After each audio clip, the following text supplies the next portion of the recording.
자, 오늘은 창세기 13장의 아브라함과 롯과의 이야기 두 번째입니다. 아브라함이 가뭄이 들어서 약속의 땅 가나안을 떠나가지고 애굽에 갔다가 큰 어려움을 당하죠. 아내를 빼앗길 뻔한 어려움을 당하는데 하나님께서 하나님의 방법으로 구원해 내십니다. 그리고 나서 부자가 돼가지고 돌아왔어요. 그리고 자기들의 어떤 가축과 양들도 많아져가지고 이제 아브라함과 롯이 한 땅에서 살 수 없을 만큼 돼버린 거예요. 그리고 나서 일어난 이야기죠.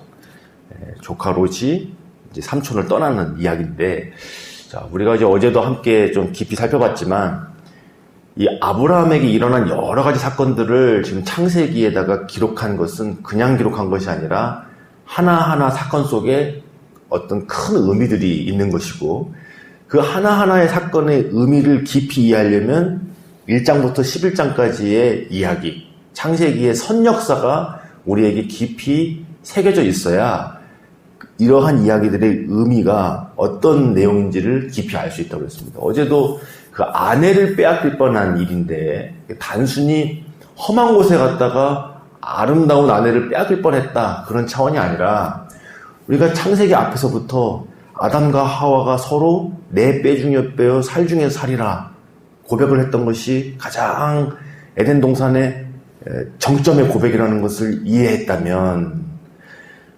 아브라함과 사레라는 하나님께서 새로운 창조의 약속을 받은 그 가정이 깨질 뻔한, 그 내 뼈 중에 뼈요 살 중에 살이라, 이것이 깨질 뻔한 사건은 엄청난 사건인 거죠. 하나님의 약속의 땅을 하나님의 음성 듣지 않고 스스로의 생각과 방법으로 떠났을 때에 겪는 가장 큰 뼈아픈 사건, 아내를 빼앗길 뻔한 사건. 근데 그걸 누가 빼앗느냐? 애굽의 왕이 빼앗으려고 했던 거죠. 그 애굽의 왕은 누구냐? 그 당시에 가장 힘센 사람. 그 성경에서 이 네피림, 자이언트, 거인족이 나오지 않습니까?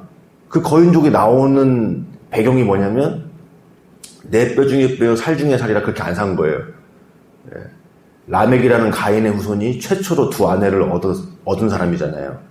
또 그 후손들이 나중에는 자기들 좋을 대로 아름다운 여자들을 다 아내로 삼더라. 그러다 보니까 네피림이라는 자이언트, 거인족이 나오더라.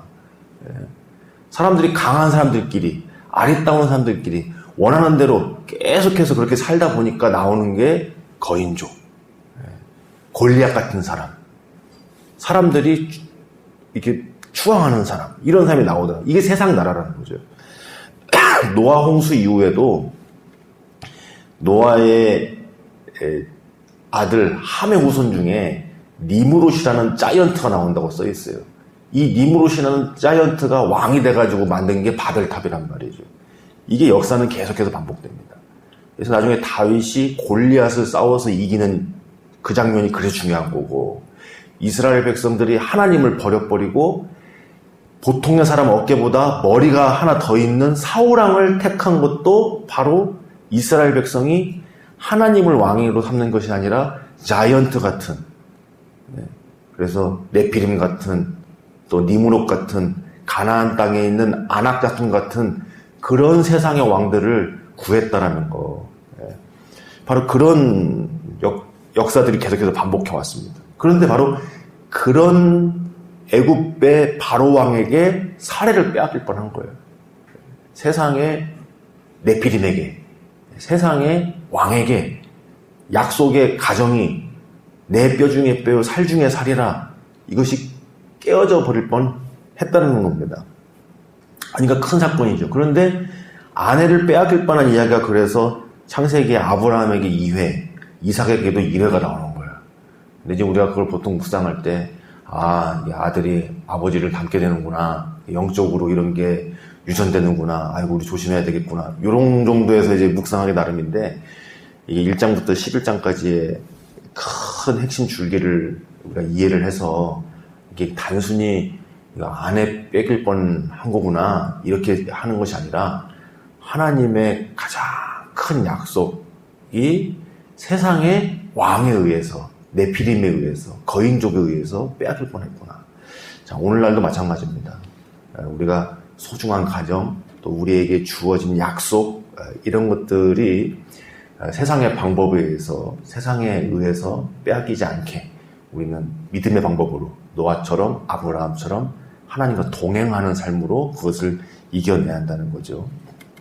자, 오늘 13장을 보면 그런 사건이 있은 이후에 다시금 약속의 땅으로 돌아왔어요. 근데 부자가 되어버린 거죠. 그래서 아브라함과 롯의 목동들이 서로 싸우는 거예요. 아랫사람들이 서로 싸우는 겁니다. 그러다가 이제 아브라함이 롯에게 제안을 하는 거죠. 네가 좌하면 내가 우하겠고 네가 우하면 내가 좌하겠다. 자, 그 내용 한번 읽어보겠습니다. 13장 1절에서 13절입니다. 함께 읽습니다. 아브라함이 애굽에서 그와 그의 아내와 모든 소유와 롯과 함께 네겝으로 올라가니 아브라함의 가축과 은과 금이 풍부하였더라. 그가 네겝에서부터 길을 떠나 베델에 이르며 베델과 아이 사이 곧 전에 장막 섰던 곳에 이르니 그가 처음으로 제단을 쌓은 곳이라. 그가 거기서 여호와의 이름을 불렀더라. 아브라함의 일행 롯도 양과 소와 장막이 있으므로 그 땅이 그들이 동거하기에 넉넉하지 못하였으니 이는 그들의 소유가 많아서 동거할 수 없음이었더라.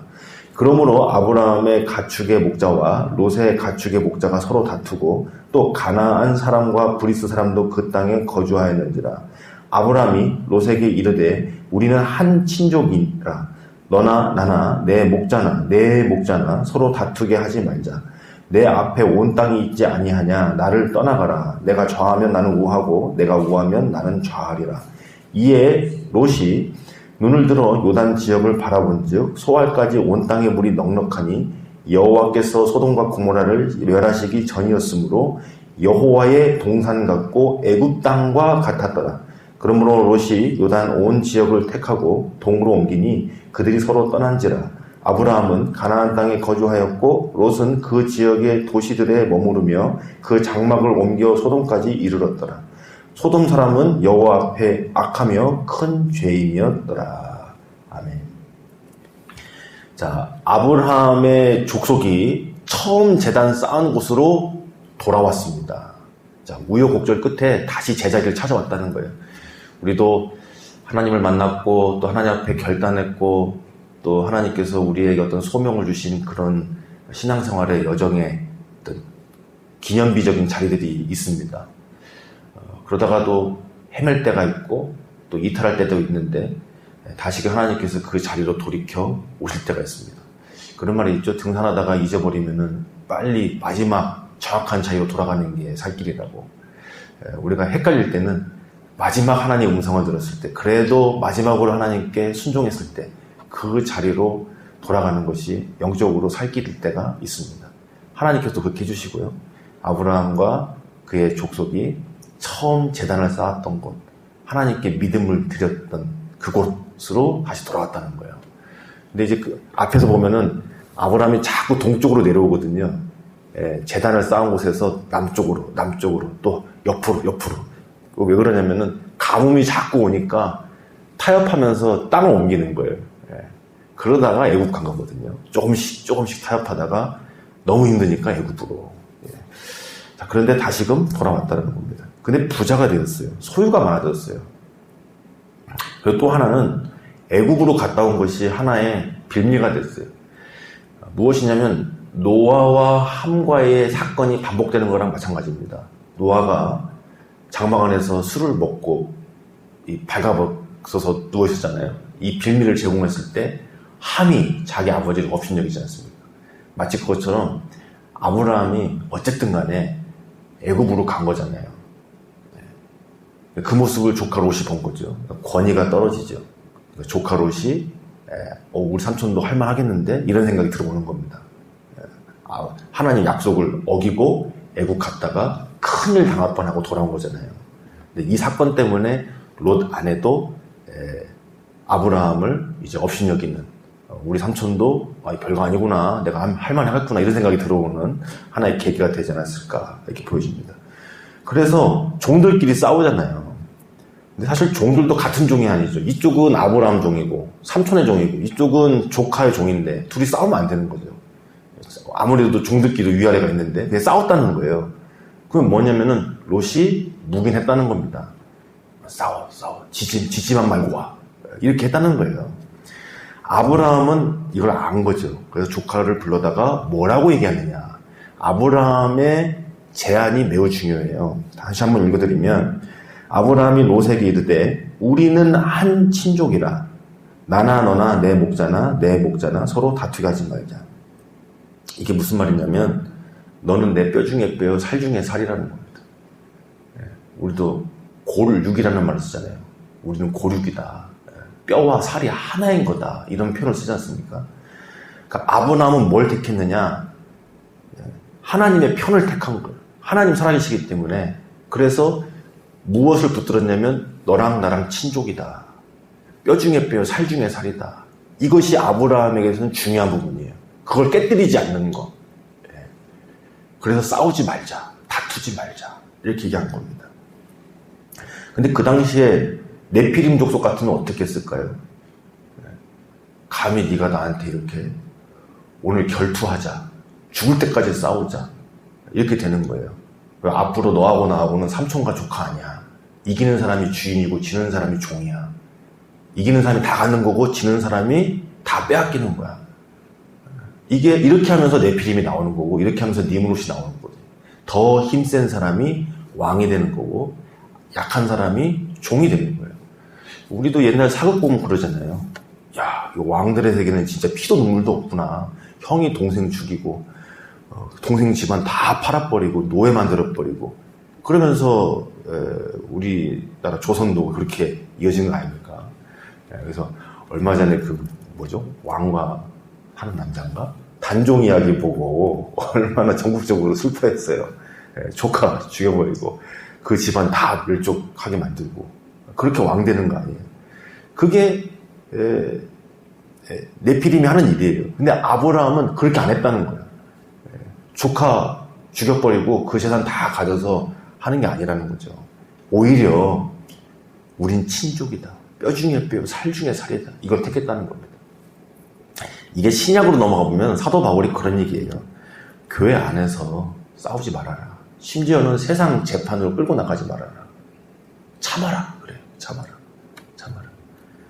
너희들에게 서로 싸우고 세상 법정까지 끌고 갈 힘은 있어도 누군가를 위해서 좀 억울해도 참을 만한 그런 힘은 없느냐. 사도 바울이 그런 얘기를 하거든요.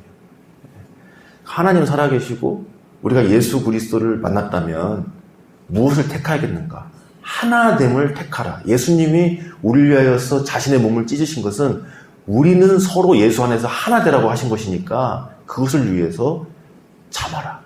그래야 교회가 안 찢어진다. 그 말은 서신서 곳곳에서 하거든요. 그런 것처럼 오늘 아브라함은 그걸 택했습니다. 우리는 고륙이다. 뼈 중에 뼈, 살 중에 살이다. 친족이다. 싸우지 말자. 그렇죠? 그러나 세상은 싸웁니다. 그래서 이긴 사람이 다 갖는 겁니다. 왕이 되는 겁니다. 그래서 다음 주에 보겠지만 이제 롯이 나중에 잡혀가잖아요. 전쟁통에 잡혀갑니다. 그래서 아브라함이 용사들을 끌고 가서 이기고 오잖아요. 그때 보면 재산을 다 가져와요. 그 장면이 나와요. 바로 이어서 나와요. 싸우면 어떻게 되는지가 나와요. 아브라함이 그 종족 연합군 왕들끼리 싸움 속에 조카로 구하려고 참전해가지고 다 이겨서 다 빼앗아 오는 장면이 바로 이어서 나옵니다. 아브라함이 충분히 그렇게 했다는 거예요. 이 연합군도 이기는 아브라함인데 조카로 맘만 먹으면 얼마든지 종으로만 만들 수 있었다는 거죠. 그런데 안 했다는 거예요. 자, 그런데 조카 롯은 정말 아무것도 모르는 거죠. 그렇게 하라고 하니까 조카 롯이 땅을 보기 시작합니다. 그래서 물이 넉넉한 곳, 소돔과 고모라 옆에 있는 땅, 그걸 봤는데 성경이 또 뭐라고 그러겠느냐. 10절에 보니까 이에 롯이 눈을 들어 요단 지역을 바라본즉 소알까지 온 땅에 물이 넉넉하니 여호와께서 소돔과 고모라를 멸하시기 전이었는데 그 다음이 중요하죠. 여호와의 동산 같고 애굽 땅과 같았더라. 그 땅이 자기 보기에 좋았어요. 근데 어떻게 이해됐냐면 야, 여호와의 동산 같다. 만약에 하나님께서 복 주신 땅이라면 땅이니까 저럴 거야. 그런데 한 가지 더 얘기하죠. 애굽 땅과 같았더라. 그러니까 롯은 애굽 땅 같은 게 하나님이 복 주신 땅인 거예요. 자, 네피림 같이 자이언트처럼 되는 게 하나님이 복 주신 거라고 착각하는 거죠. 우리도 하나님이 나에게 어떻게 복을 주시나라는 것을 이해할 때 성경적인가 세상적인가를 구분해야 됩니다. 세상적으로 잘된 건데 하나님이 복 주셨다. 이게 마치 오늘 롯처럼 저 땅은 하나님의 땅인처럼 보인다. 근데 사실은 이게 애굽 눈이라는 거예요. 애굽 갔다 온 결과라는 겁니다. 세상에 눈을 장착하고 보면서 하나님이 복 주신 거라고 생각하는 거예요. 그래서 롯은 결국에는 떠나버리죠. 근데 성경은 뭐라고 그러냐? 그 땅이 소돔 옆에 땅이어가지고 점점점 소돔으로 가까이 가더라, 롯이. 그래서 나중에는 같이 멸망하잖아요. 자, 그런데 남아있는 아브람, 이제 조카 롯을 떠나보냈어요. 사실 아들 같은 조카죠. 자식이 없었으니까 재산 사실은 다 롯 거였어요. 가만히 있으면 롯이 삼촌 거 다 갖는 거거든요. 삼촌 마음에는 자식이 없어서 항상 내 거 다 롯 거다. 이 생각이 있었거든요. 가만히 있으면 다 자기 건데 다투고 싸우고 이게 롯의 어리석음이죠. 이게 또 선악과입니다. 뱀이 뭐라고 꼬드겼어요? 하나님이 저거 먹으면 니들이 하나님처럼 될까봐 그러시는 거야. 완전히 속이잖아요. 롯의 마음에도 삼촌을 의심하고 재산이 많아지니까 자기 거 빼앗길까봐 손해보는 마음을 가지고 원래는 저거 다 시간이 지나면 자기 건지도 모르고 그런 어리석음이 있다는 거죠. 자, 그런데 아브라함이 남았어요. 그런 아들 같은 조카를 떠나보내고 덩그러니 남았어요. 근데 하나님이 찾아오십니다. 함께 14절에서 18절 읽겠습니다. 롯이 아브라함을 떠난 후에 여호와께서 아브라함에게 이르시되 너는 눈을 들어 내 있는 곳에서 북쪽과 남쪽과 그리고 동쪽과 서쪽을 바라보라. 보이는 땅을 내가 너와 내 자손에게 주리니 영원히 이르리라. 내가 내 자손이 땅의 티끌 같게 하리니 사람이 땅의 티끌을 능히 셀 수 있을진데 내 자손도 세리라. 너는 일어나 그 땅을 종과 횡으로 두루 다녀보라. 내가 그것을 내게 주리라. 이에 아브라함이 장막을 옮겨 헤브론에 있는 아몰의 상수리 숲풀에 이르러 거주하며 거기서 여호와를 위하여 제단을 쌓았더라. 아멘. 자, 여기서 이제 깊은 내용은 있지만 두 가지만 보도록 하겠습니다. 자, 여호와께서 눈을 들어서 보라고 그러는데 어떻게 보라고 그러냐면 동서남북을 보라고 그럽니다. 자, 아브라함이 조카 롯에게 양보할 때 어떻게 양보했냐면 네가 좌하면 내가 우하겠고 네가 우하면 내가 좌하겠다 그랬어요. 좌우 개념으로 양보를 했을 뿐인데 하나님은 딱 보시더니 동서남북 다 봐라. 서라운드로 다 봐라. 이거 다 네 거다 그렇게. 우리가 하나님 편에 서서 우리의 수준에서 최선의 양보를 한다거나 화합을 한다거나 뭔가 손해를 입더라도 몸을 위해서 뭔가 헌신한다거나 하나님이 다 아십니다. 그래서 우리가 양보한 수준을 뛰어넘어서 하나님은 하나님의 수준으로 우리에게 되갚으시는 걸 봅니다. 조카 롯을 떠나보냈어요. 아들 같은 조카 롯을 떠나보냈는데 하나님이 오셔서 너 자손 줄 거야. 그 자손을 통해서 땅의 티끌처럼 너의 후손이 많아질 거야. 예. 조카 롯을 마음으로부터 떠나보냈어요. 그것도 하나님의 방법으로 떠나보냈어요. 예. 이게 중요하죠. 예. 하나님의 방법으로 떠나보낸다는 것. 사람이라는 게 영원히 함께할 수 없기 때문에 언젠가는 만나고 헤어지고 떠나고 그러는 건데 중요한 것은 하나님의 방법으로 끝까지 예수님처럼 우리 예수님 유다도 보낼 때 하나님의 방법으로 보내셨습니다. 비록 그가 가서 망할지라도 예수님 편에서는 끝까지 하나님의 방법으로 십자가의 방법으로 마지막을 하셨습니다. 그랬을 때 하나님께서는 예비하신 큰 복을 주십니다. 자손을 주신다. 티끌같이 주신다. 이렇게 말씀하십니다. 자, 오늘 우리도 아브라함과 같이 세상에 네피림과 같은 세상 사람들처럼 살지 않기를 간구합니다. 그러려면 하나님과 동행해야 되겠죠. 하나님의 살아계심을 믿어야 되겠죠. 얼마든지 칼을 휘두를 수 있는 아브라함이었지만 조카에게 말합니다. 우린 고륙이다. 싸우지 말자. 하나가 되어야 된다. 수많은 재산이 있어도 하나님 때문에 양보합니다. 그랬을 때 하나님께서 더 큰 것으로 좌우로 양보했지만 동서남북으로 갚아주십니다.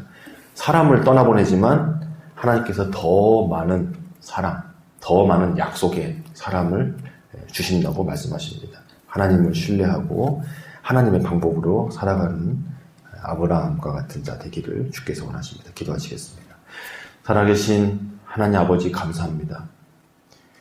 이 네피림의 왕들이 다스리는 세상 속에서 우리는 하나님의 말씀을 믿고 순종하고 하나님의 방법대로 살기를 원합니다. 롯과 같은 세상의 눈을 가지지 않게 해주시고 아브라함과 같은 믿음을 갖게 하여 주시옵소서. 인생의 여러 사건과 환경 속에서 우리가 하나님의 사람으로 택하고 또 하나님 편에 서게 하여 주옵소서. 성령님 도와주시옵소서. 오늘도 주와 함께 동행하기 원합니다. 성령께서 이끌어 주시길 믿사오며 예수님의 이름으로